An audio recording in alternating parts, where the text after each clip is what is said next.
అందరికీ నమస్కారం. శ్రీ మాత్రే నమః. ఓం నమ శివాయ. ఓం శ్రీ సాయిరాం. వృషభ రాశి వారికి మార్చి 12వ తేదీన బుధవారం వీరి యొక్క దిన ఫలితాల ప్రకారం వీరు ఎటువంటి శుభవార్తను ఈ రోజున వినబోతున్నారు. అలాగే వృషభ రాశి వారి ఇంట్లో ఒక శక్తి తిరుగుతుంది. ఆ శక్తి ఎవరు, ఆ శక్తి వల్ల మీకు ఏం జరగబోతుంది అనేటువంటి పూర్తి అంశాల గురించి ఈరోజు ఈ వీడియోలో తెలుసుకోబోతున్నామండి. వీడియోని ఎక్కడ కూడా స్కిప్ చేయకుండా వృషభ రాశి వారు ఎవరైతే ఉన్నారో మొట్టమొదటిసారి మన ఛానల్ కనుక చూస్తున్నట్లయితే ఛానల్ని తప్పకుండా సబ్స్క్రైబ్ చేసుకొని మాకు సపోర్ట్ చేయడానికి తప్పకుండా లైక్ చేయండి. అలాగే వృషభ రాశి వారి గురించి ఇప్పుడు పూర్తిగా తెలుసుకునే ముందు వీడియోని ఎక్కడ కూడా స్కిప్ చేయకుండా చివరి వరకు చూసినట్లయితే మీకు పూర్తిగా అర్థమవుతుంది. వివరాల్లోకి వెళ్తే వృషభ రాశి వారికి మార్చి 12వ తేదీన బుధవారం రోజున ఎటువంటి శుభవార్త వీరు రిసీవ్ చేసుకోబోతున్నారు, అలాగే వీరి యొక్క దిన ఫలితాల ప్రకారం వీరు ఎటువంటి ప్రతికూల అనుకూలతను ఎదుర్కోబోతున్నారు అనేటువంటి పూర్తి అంశాల గురించి అయితే ఈరోజు మనం ఇప్పుడు ఈ వీడియోలో తెలుసుకుందాం. వృషభ రాశి వారికి ఈ రోజున మీ ఇంట్లో ఒక శక్తి తిరుగుతుంది. ఆ శక్తి కారణంగా మీకు ఏం జరగబోతుంది? సాక్షాత్తు ఆ శక్తి ఎవరో కాదండి, ఒక దైవశక్తి మీ ఇంట్లోకి ప్రవేశించబోతుంది. ఇప్పటికే మీ మీద కర్ణ కటాక్షం అనేది ఆ శక్తికి ఎప్పటినుగో స్టార్ట్ అయిపోయింది. ఇక మీ ఇంట్లోకి ప్రవేశం ఒకటే ఆగిపోయి ఉంది. ఎప్పటి నుంచో ఆ దైవశక్తి అనేది ఏదైతే ఉందో అది మీ ఇంట్లో తిరుగుతుంది. ఆ దైవశక్తి ఎప్పుడు కూడా మీ దగ్గరికి చేరుదామా, అలాగే మీ జీవితంలో ఉన్నటువంటి కష్టాలన్నింటినీ హరించి చక్కగా మీ దగ్గరికి వచ్చి మిమ్మల్ని కాపాడుకుంటూ మీకు వచ్చేటువంటి అన్ని విధాలుగా లాభాలను, మరింత అదృష్టాన్ని, భాగ్యాన్ని తీసుకొచ్చేలాగా మీకు ఉపయోగపడబోతుంది. ఇక మీ జీవితంలో కష్టాలు, కన్నీళ్ళు అనేటివి ఉండవు. ఇక మీకు అన్ని శుభ గడియలే అని చెప్పుకోవచ్చు. ఇక ప్రతి ఒక్క సంకేతం కూడా మీకు తప్పకుండా మంచిగా ఆనందంగా తెలుసుకుంటూ ఉంటారు.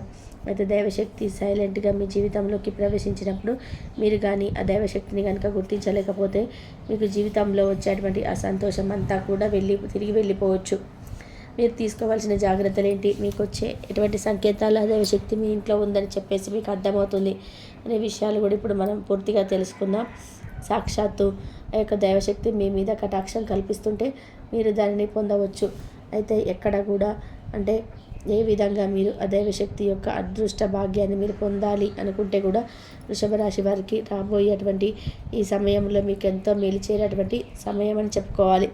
ఇంకా రేపటి రోజున ఎక్కువగా మీకు అనుకూలమైనటువంటి రోజు అని చెప్పుకోవాలి. సాక్షాత్తు ఆ దైవశక్తి మీ చుట్టుపక్కల తిరగబోతుందని చెప్పుకోవాలి. మీకు ఎటువంటి ఆపదైనా, ఎటువంటి కష్టాలైనా కానీ ప్రతి ఒక్క దాంట్లో ఆమె స్వయంగా అయితే పోరాడుతూ మీకోసం ఆమె ఎన్నో కష్టాలను ఇప్పటివరకు ఎదుర్కొంది. అలాగే మీ జీవితంలోకి ఏదైనా కానీ అదృష్టాన్ని మంచి తెచ్చిపెట్టేలాగా ఆమె మిమ్మల్ని అనుగ్రహిస్తుంది. ఇప్పటివరకు మీరు పడిన కష్టాలు ఇక చాలు. ఇక మీకు ఉన్నటువంటి కష్టాలన్నిటి కూడా చెక్ పెట్టేస్తుంది ఆ దైవశక్తి. అయితే ఆ దైవశక్తి ఇంట్లోకి ఎలా ప్రవేశిస్తుంది అనే విషయం గురించి ఈ వృషభ రాశి వారు కృతిక 2, 3, 4 పాదాలు, రోహిణి 1, 2, 3 పాదాలు, మృగశిల 1, 2 పాదాల్లో జన్మించిన వారు ఈ యొక్క వృషభ రాశికి చెందుతారు. ఈ రాశికి అధిపతి శుక్రుడు. వృషభ రాశి వారు మంచి ఆకర్షణీయమైనటువంటి రూపాన్ని కలిగి ఉంటారు. ఇతరులు చూడగానే వారి కష్టాలను వీరితో పంచుకుంటారు. వృషభ రాశి వారు మిత్రత్వాన్ని కోరుకుంటారు. ప్రతి విషయాన్ని కూడా చాకచక్యంగా ఆలోచించి తెలివిగా నిర్ణయాన్ని తీసుకుంటూ ఉంటారు. అలాగే వీరు చాలా ప్రశాంతంగాను, సౌమ్యంగాను, మంచి స్వభావంతో ఉంటారు. ధైర్యాన్ని కలిగి ఉంటారు. అలాగే కార్యాచరణ శక్తిని కలిగి ఉంటారు. ఈ రాశి వారికి శక్తి సామర్థ్యాలు ఏంటో బాగా తెలుసు. వారు తాము చేయాలనుకున్నటువంటి పని విషయంలో కృతనిశ్చయంతో ఉంటారు. కఠినమైనటువంటి నిర్ణయాలు తీసుకోవడానికి ఏమాత్రం కూడా వెనకాడరు. వృషభ రాశి వారు క్రమశిక్షణ ఎక్కువగా ఇష్టపడతారు. ఏ విషయంలో నిర్లక్ష్యం. అలాగే వీరు ప్రతి పనిని హృదయపూర్వకంగా చేస్తారు. ఎవరికైనా సహాయం చేయాల్సి వస్తే ముందుంటారు. అలాగే ఈ రాశి వారు దయ, దాన గుణం, క్షమాగుణం కలిగి ఉంటారు. ఇక ఎవరినైనా కానీ వీరిని విశ్వసిస్తే చాలా మంచి ఫలితాలని పొందుతారు. తమకు నచ్చినటువంటి అంటే ఏదైనా కానీ ప్రతి కుటుంబ సభ్యులు కానీ ఎవరైనా కానీ బంధుమిత్రులు కానీ ఎవరైనా నచ్చిన వారు ఉంటే వారు వీరికి అపరాధం చేసినప్పటికీ మంచిగా క్షమించేటువంటి గుణం ఉంటుంది. వీరి యొక్క అభిప్రాయాల్ని మార్చేందుకు ఎవరికి కూడా సాధ్యం కాదు. ఇక ఈ రాశివారు మాట తీరులో మృదువుగా మంచి స్వభావాన్ని కలిగి ఉంటారు. ఇతరులతో కలిసి తమ పని పూర్తి చేసుకునేటువంటి సామర్థ్యం ఎక్కువగా ఉంటుంది. వీరికి మంచి కార్యాచరణ శక్తి ఉంటుంది. అనుకున్నది సాధించే వరకు నిద్రపోరు. సాధించడానికి ఎంత కష్టమైనా కానీ తప్పకుండా ఆ యొక్క పనిని పూర్తి చేసేంత వరకు నిద్రపోయినటువంటి మంచి మనస్తత్వం ఈ రాశిలో పుట్టిన వారందరినీ ప్రేమిస్తారు. వీరి గొప్ప మనస్తత్వం అని చెప్పుకోవచ్చు. అలాగే ఈ రాశి వారిలో పుట్టిన వారికి సహనం చాలా ఎక్కువ. ఈ 12 రాశులకెళ్ళ సహనం ఎక్కువగా కలిగినటువంటి రాశి ఏదైనా ఉందంటే అది వృషభ రాశి మాత్రమే అని చెప్పుకోవాలి. ఈ యొక్క గుణం వల్ల వీరు చాలా ప్రత్యేకంగా అందరికీ నచ్చే విధానంగా కనిపిస్తారు. ఇక ఇలాంటి ఏ విధమైనటువంటి సందర్భంలోనైనా కానీ ఆ యొక్క పనిని కానీ సమస్యని కానీ ధైర్యంగా ఎదుర్కొంటారు, అందరికీ నచ్చేస్తారు. ఇక ఆ దేవత మీకు ఇంటికి వచ్చే ముందు కొన్ని సంకేతాలను అయితే పంపిస్తుందండి. అవేంటో ఇప్పుడు మనం తెలుసుకుందాం. మొదటి సంకేతం ఏంటంటే మీ మనసు ఒక్కసారిగా ఆధ్యాత్మిక వైపు మళ్ళుతుంది. అంటే మీ మనసు మైండ్ రెండు కూడా ఎక్కువ శాతం భగవంతుడి వైపు ఉంటుంది. ఎక్కువ గుడికి వెళ్ళడానికి, అలాగే పూజలు చేయడానికి, అలాగే భగవంతుడి దగ్గరకు పని కట్టుకొని మరి వెళ్ళడం, ఏదైనా మీ మనసులో నామస్మరణ చేసుకుంటూ ఉండడం, ఎంతో ప్రశాంతమైన మనసుతో ఆలోచించటం, ఆ విధంగా ఉంటారనమాట. ఇంకొక సంకేతం ఏంటంటే మీకు నిద్రలో మెలకువ రావడం. నిద్రలో మెలకువ ఎప్పుడైతే వస్తుందో అది కూడా బ్రహ్మ ముహూర్తంలో ఎక్కువగా వస్తూ ఉండడం. ఉదయం బ్రహ్మ ముహూర్తం అంటే ఉదయం 3 నుంచి 5 గంటల లోపు ఈ యొక్క సమయాన్ని బ్రహ్మ ముహూర్తం అంటారు. ఈ విధంగా తెల్లవారుజామున మీకు తెలియకుండానే బ్రహ్మ ముహూర్తంలో మీకు మెలకువ రావడం, ఇలాంటివన్నీ కూడా ఆ యొక్క దేవత అనుగ్రహం వలన మీకు కలగబోతున్నాయని చెప్పుకోవాలి. మరి దానికి తోడు మీరు ఎక్కువగా చెడు మాటలు మాట్లాడకుండా ఉండడం, వేరే వారి గురించి చెడుగా మాట్లాడకుండా ఉండడం, వేరే వాళ్ళు ఎవరైనా కానీ మీ మీద ఏదైనా కుట్రలు కానీ అన్యాయంగా ఏదైనా మాట్లాడుతున్నా కానీ అక్కడ అన్యాయం జరుగుతున్నా మీరు అస్సలు సహించరు. మీకు చాలా కోపం వస్తుంది. కోపం అంటే మనకు వచ్చేటువంటి విపరీతమైన కోపం కాదండి. ఎందుకు మనుషులు ఈ విధంగా ప్రవర్తిస్తున్నారు, ఎందుకు ఇలా మాట్లాడుతున్నారు, దీనికోసం ఎంతగా మాట్లాడాల్సినట్టు అవసరం ఏమిటి అని అనుకుంటూ ఉంటారు అన్నటువంటి భావన మీకైతే తప్పనిసరిగా కనబడుతుంది. అయితే మీరు ఎక్కువ శాతం చాలా చక్కగా ఒంటరిగా ఉండడానికి ఇష్టపడుతుంటారు. అలాగే మీకు బాగా దగ్గరగా ఉన్నటువంటి వాళ్ళ కోసం ఏదైనా కానీ చేయాల్సినటువంటి సామర్థ్యంతో ఇష్టపడతారు. ఎక్కువ శాతం జనాల మధ్యలోకి వెళ్ళరు. ఎందుకంటే వీరు ఒంటరిగా ఉంటూ ఏదైనా కానీ భగవంతుని స్మరించుకుంటూ భగవంతుడి మీద భారం వేసి ఏది జరిగినా కూడా అంతా నాకు మంచి జరగాలి, మంచి జరుగుతుందనే భావనను ఎక్కువగా కలిగి ఉంటారు. ఎక్కువ శాతం మీకు ఏదో ఒక ఖర్చు అనేది ఉంటూనే ఉంటుంది.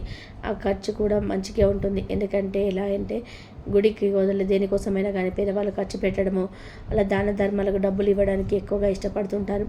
ఇక ఏ సమయంలోనే కానీ ఎంతటి దానానికైనా కానీ వెనకాడకుండా మీ శక్తికి తగ్గట్టుగా విరాళాలు ఇవ్వడం కానీ, ఏదైనా పేదవారికి సహాయం చేయడం కానీ, అటువంటి అవకాశాలు ఏదైనా ఉంటే మీకు తప్పకుండా వదులుకోకుండా చక్కగా మీరు ప్రతి ఒక్కరికి కూడా సహాయం చేయడానికి ఇష్టపడుతూ ఉంటారు. అది కూడా మీకు మంచి సంకేతం అని చెప్పుకోవాలి. అయితే విషయంలోకి వస్తే ఆ దేవత అనుగ్రహం మీ మీద ఏ విధంగా కురియబోతుందంటే ఆ దేవత ఎవరో కాదండి, మీ ఇంటి దైవం కావచ్చు, మీ కుల దైవం కావచ్చు. మీ పెద్దలకు అనుకొని చక్కగా ఇంటి దైవం ఎవరో తెలుసుకొని ఆరాధించుకోవడం మొదలుపెట్టండి.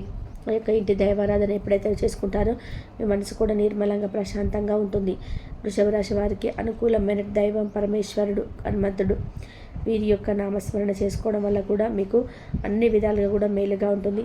అయితే ముఖ్యంగా చూసుకున్నట్లయితే మార్చి 12వ తేదీ బుధవారం రోజున వృషభ రాశి ఒక దిన ఫలితాల ప్రకారం మీకు రాబోతున్నటువంటి మంచి శుభవార్తను మీరు రేపటి రోజున ఒక స్త్రీ కారణంగా రిసీవ్ చేసుకోబోతున్నారు. దాని ద్వారా ఇంట్లో ప్రశాంతత ఏర్పడుతుంది. చాలా చక్కగా మనసు కూడా నిర్మలంగా ఉంటుంది.